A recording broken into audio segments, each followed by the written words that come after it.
Hello, I'm Colin from Drone on Aerial Media, and this is Dehancer.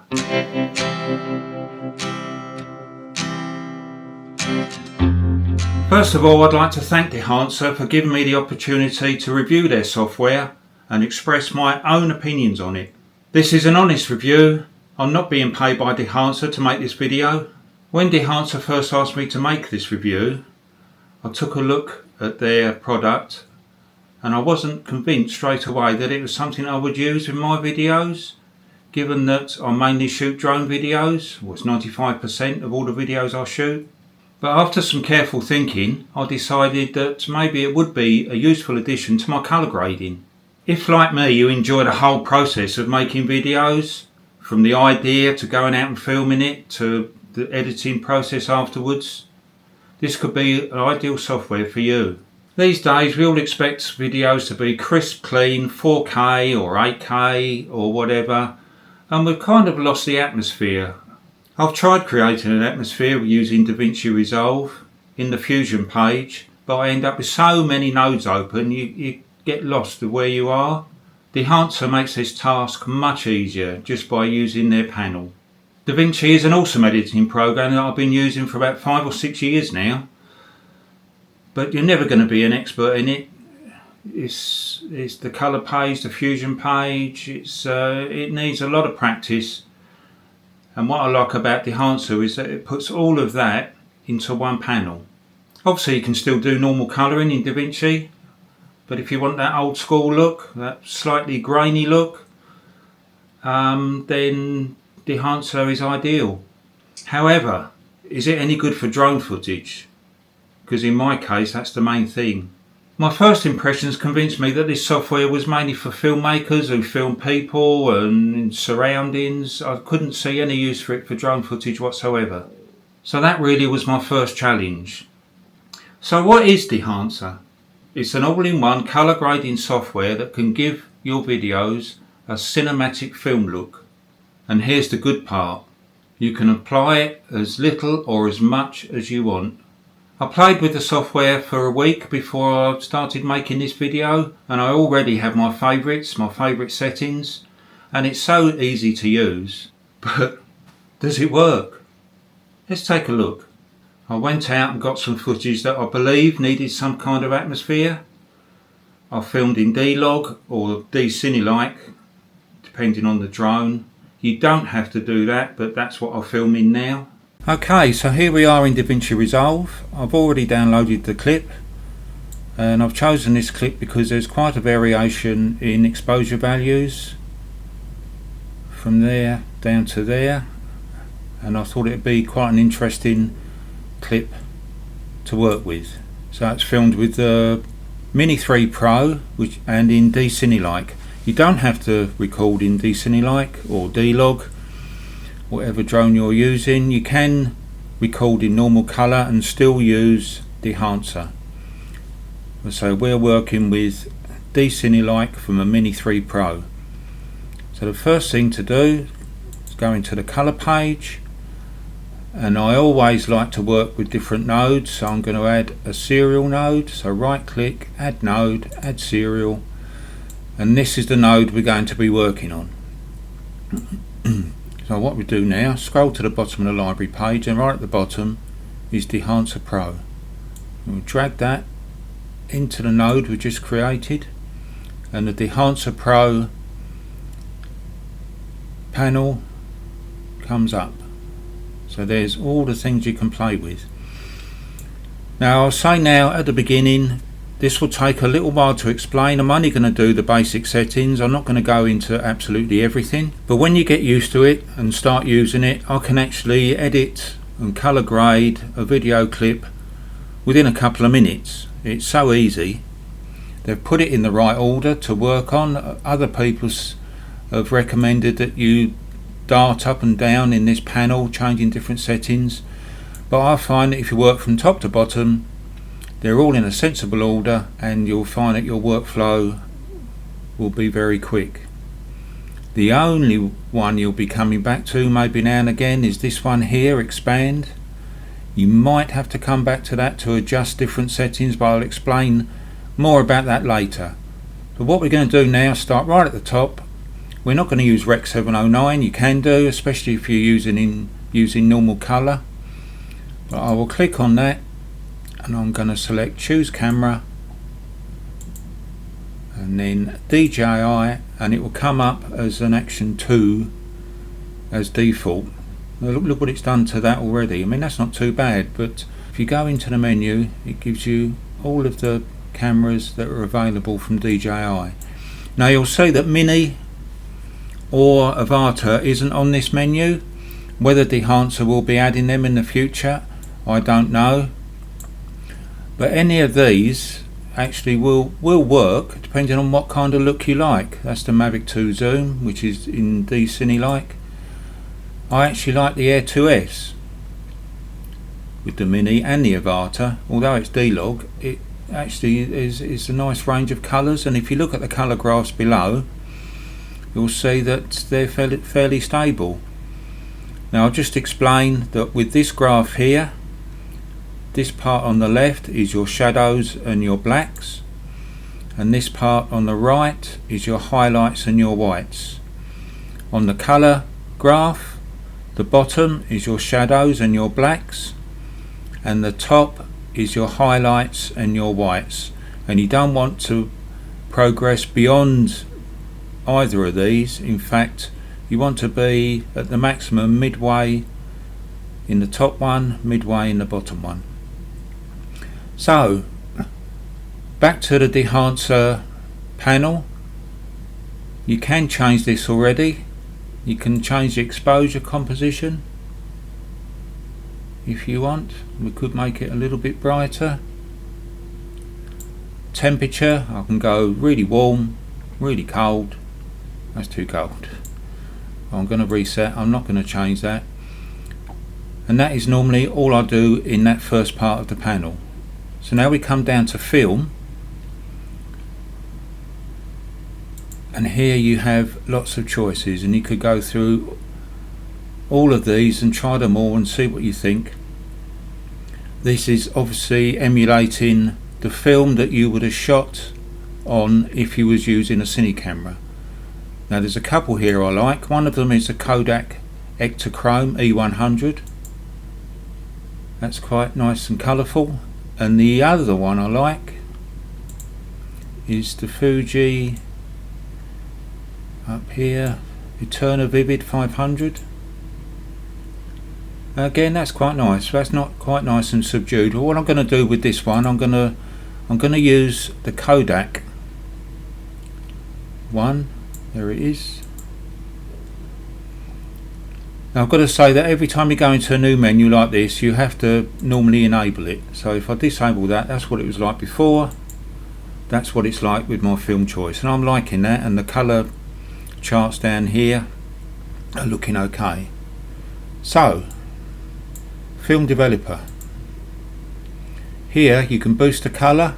Again, you have to enable it. You can boost the contrast, which I might do on this one. Gamma correction, which will probably mostly affect your mid-tones, as you can see by the colour graph. I'm going to turn that down. Colour separation I don't use really. And colour boost, again I can make that really colourful, but it's far too much, so I'll leave that on default.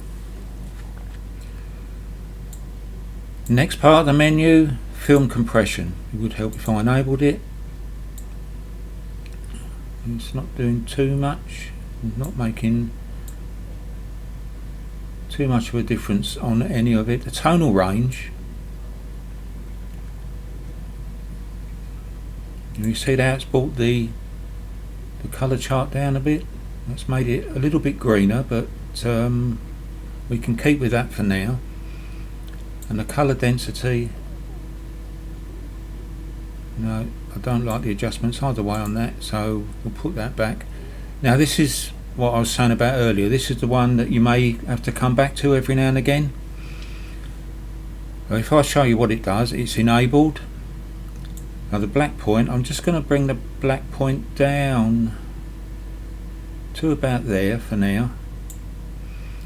and then the white point, I might just bring that up round about there. So keep your eye on that one, you might have to come back to that again. Now print, this is actually quite good fun. You can actually choose what kind of paper to use if you're going to have this printed. Cine is a bit washed out. You may find somewhere you can use that. Fuji 3513, that's a bit too contrasty for me. Kodak 2383,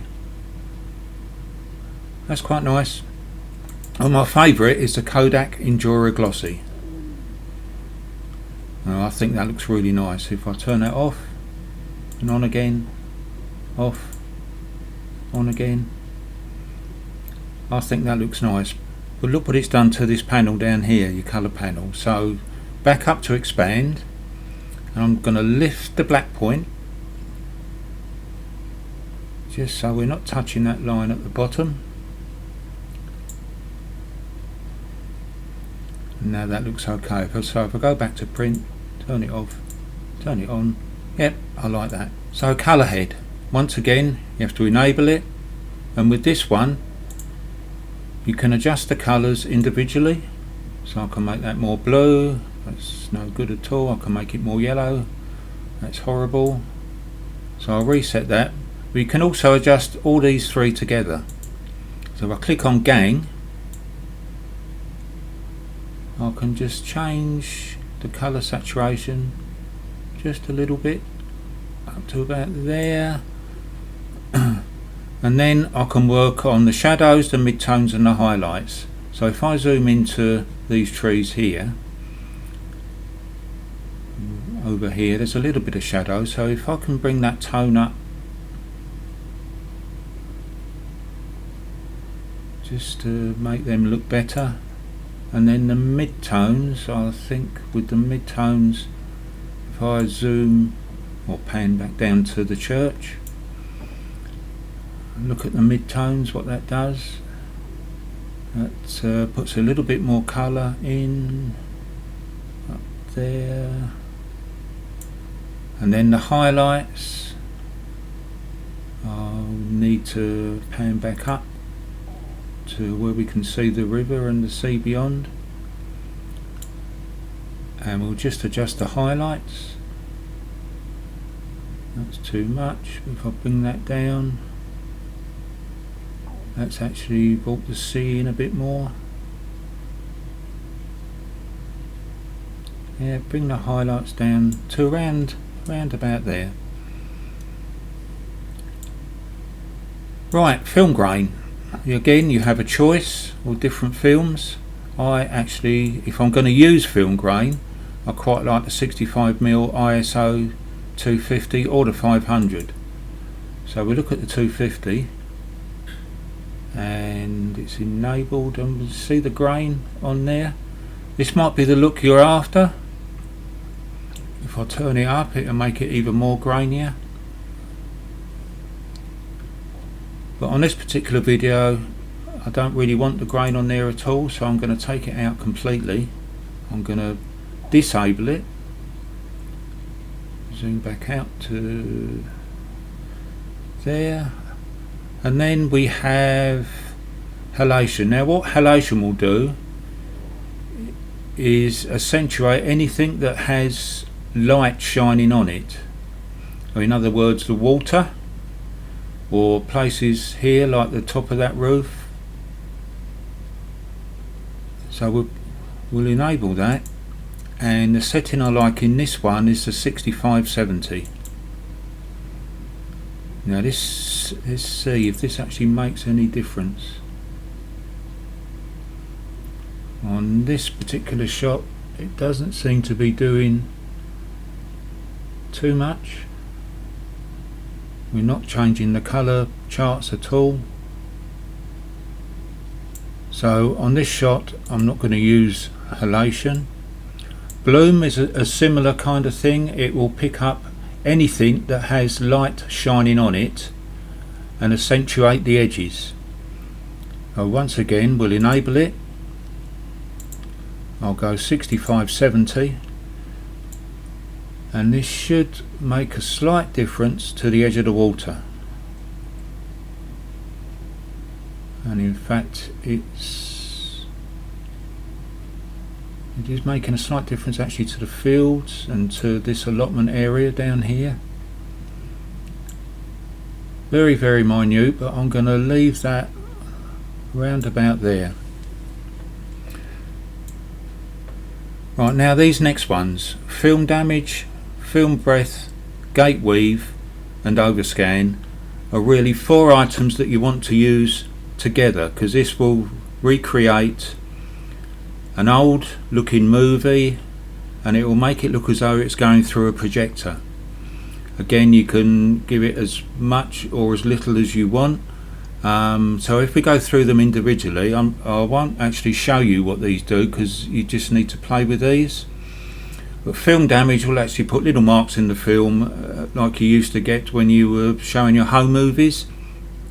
You'll see little white marks going through. That will do that. Film breath is where when a film's running through a projector, it's got the heat of the lamp and it's also got the fan to keep the film cool, and what that does is make the film move in and out a touch, so that will give that effect. Gate weave is where the film doesn't always run straight through the projector, so it will move from side to side a little bit. So all those 3 there together will reproduce the look that it's actually going through an old Cine projector, and they're good fun to play with. I'll leave that for you to experiment.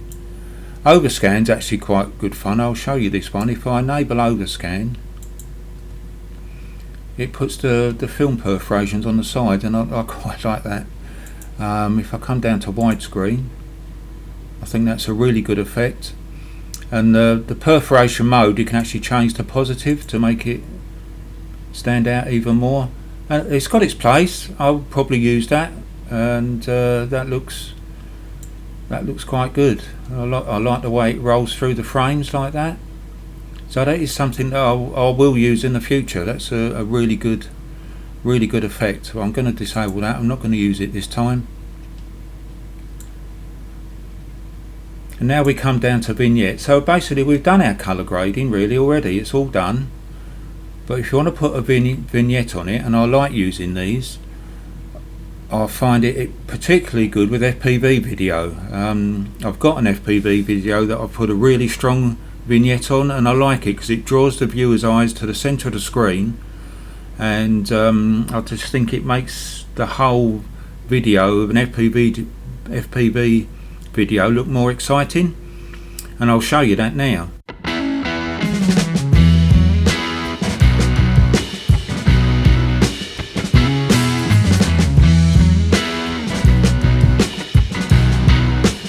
So coming back to the vignette, this is how I do the vignette. First of all, I turn the exposure right down. You have to enable it, I forgot again, and then turn the feathering right down, and then I'll change the shape. You can actually see what you're doing with those 2 settings turned down. I'm going to change the shape to an oval shape, make it a little bit bigger, round about there, and then you can turn the exposure back up, and you'll see the edge of the vignette there. So if you just adjust the feathering until that starts to disappear, you don't want it too obvious, so about there, and then we're down to these settings down here. Monitor I'm not going to go into, so that's a bit more advanced. Output, you can change the total impact of all the changes you've just made, so I can turn that down, I can leave it at 100%, I can take it right out completely. You might think some of the settings are a bit strong, so you might want to turn it down a bit, but I'm going to leave that at 100. And then the next one is LUT generator. Now I don't use that, you can use that, but I do it the old way where I select the clips, I right click, generate LUT 33 point cube, and I generate my own LUTs that way. But you can do the same through the Dehancer menu. So that's it, that is our finished product, and that's how easy it is to use the Dehancer Pro panel. When you get used to it, as I said at the beginning, you'll fly through it in a couple of minutes. You'll do all your adjustments, you'll have all your favourite settings, and it's so easy to use, having everything all in one place. And if I want to do any more adjustments, I can add another node in here and maybe change the sharpness a bit. In fact, we'll do that now. I'll add another node, serial node, and I'll go into the sharpness, and I'll just make that a little bit sharper, and I'll normally come down to around about somewhere between 46 and 49, and if I turn that off and on again, that's off, that's on, you can see it has made a difference. I'll zoom in a bit more, turn off, turn on. Yep. So that's the only time when I'm using Dehancer, that is really the only time I go down and use the colour wheels or the colour settings in Davinci itself. So what I'll do, I'll render this out now and we'll compare it with what it looked like when we started, and we'll see what you think, and if Dehancer is actually the kind of look that you're looking for.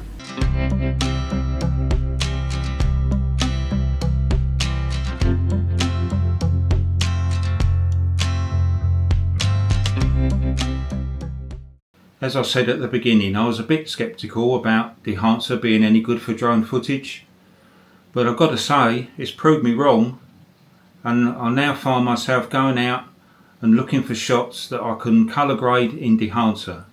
The good thing is there's a free version you can download. You can get a month's license and you can try it on your computer and with your footage, and you can see if it's any good for you. If you decide to buy it, then Dehancer have been kind enough to issue me with a promo code, which will be in the description and should be along here. If you type that in, you will get a 10% discount. So go try it. It's very creative, it's as fun as what you want it to be, and it gives you a completely different look to your videos. Thanks for watching, and go play. Bye.